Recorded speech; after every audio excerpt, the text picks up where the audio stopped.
BNP chairperson Begum Khaleda জিয়ার শারীরিক অবস্থার সবশেষ খবর জানাতে রাজধানীর এভারকেয়ার হাসপাতাল থেকে যুক্ত হচ্ছেন সহকর্মী অজিত সরকার। অজিত, বেগম জিয়ার এখনকার শারীরিক অবস্থা জানাবেন এবং কিছুক্ষণ আগেই ডক্টর এজেডএম ব্রিফ করলেন যে মেডিকেল বোর্ড সিদ্ধান্ত দিলে তাকে বিদেশে নেওয়া হবে। আর কি তথ্য আছে আপনার কাছে জানাবেন? ধন্যবাদ করি। আপনি যেমনটি বলছিলেন কিছুক্ষণ আগে বিএনপি স্থায়ী কমিটির সদস্য বেগম খালেদা জিয়ার ব্যক্তিগত চিকিৎসক ডাক্তার এজেডএম জাহিদ হোসেন গণমাধ্যম কর্মীদেরকে এভারকেয়ার হসপিটালের সামনে কিন্তু ব্রিফিং করে তিনি জানিয়েছেন যে গত 3 দিন ধরে বিএনপি চেয়ারপারসন খালেদা জিয়া কিন্তু এভারকেয়ার হাসপাতালে আসলে তার চিকিৎসা সেবা কিন্তু তিনি চিকিৎসা কিন্তু নিতে পারছেন, কিন্তু তার অবস্থা কিন্তু একই পর্যায়ে আছেন এখনো।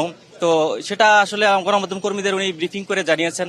তারপর উনি যেমনটি বলছিলেন যে এখনো খালেদা জিয়া আর যে চিকিৎসার যে মেডিকেল বোর্ড গঠন করা হয়েছে, এই মেডিকেল বোর্ড যদি তাদের যদি পরামর্শ দেয়, সে পরামর্শ অনুযায়ী কিন্তু তারা কিন্তু আসলে পরবর্তী তারা সিদ্ধান্ত নেবেন তাকে কি বিদেশে উন্নত চিকিৎসার জন্য নেয়ার জন্য তারা পরবর্তী তারা সিদ্ধান্ত নেবেন।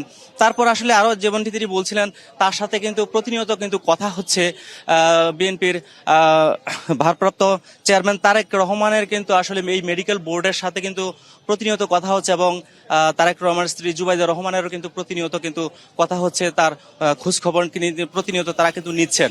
হ্যাসেল ফ্রি জীবনের smart companion Walton home and kitchen appliance.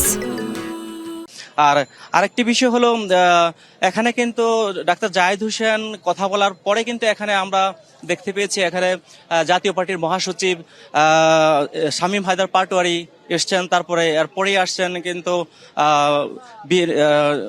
স্থানীয় সরকার উপদেষ্টা আসিফ মাহমুদ সজীব মুইয়া, তিনিও কিন্তু এখানে খালেদা জিয়াকে দেখে গেছেন। তারপরে এর পরবর্তীতে আসছে গণ অধিকার পরিষদের ভিপি সাবেক ভিপি নুরুল হক নূর।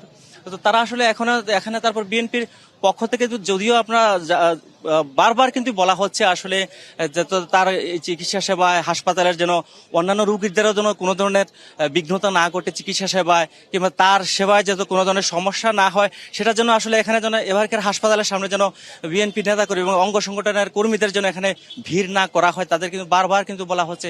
তারপরে কিন্তু আসলে আমরা দেখতে পাচ্ছি এখনো যদি আপনাকে দেখাতে চাই আসলে অনেক এখানে কর্মী সমর্থক কিন্তু এখনো আছেন, তারা অবস্থান করছেন এখানে। তো আমরা আসলে এখনো পর্যন্ত আসলে বিভিন্ন দল এবং সংগঠনের পক্ষ থেকে কিন্তু আসলে অনেকে এসছেন, তারা কিন্তু সবাই একই কথাই কিন্তু আসলে বলছেন, যেমনটি বলছেন যে তার শারীরিক অবস্থা কিন্তু এখনো কিন্তু একই পর্যায়ে আছেন।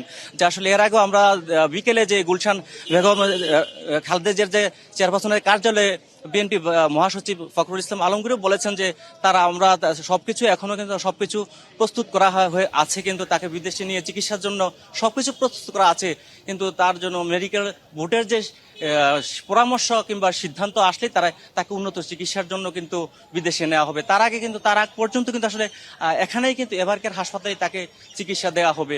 অজিত, আপনি থাকুন সেখানে, আমরা পরবর্তীতে আবারও আপনার সাথে যোগাযোগ করব।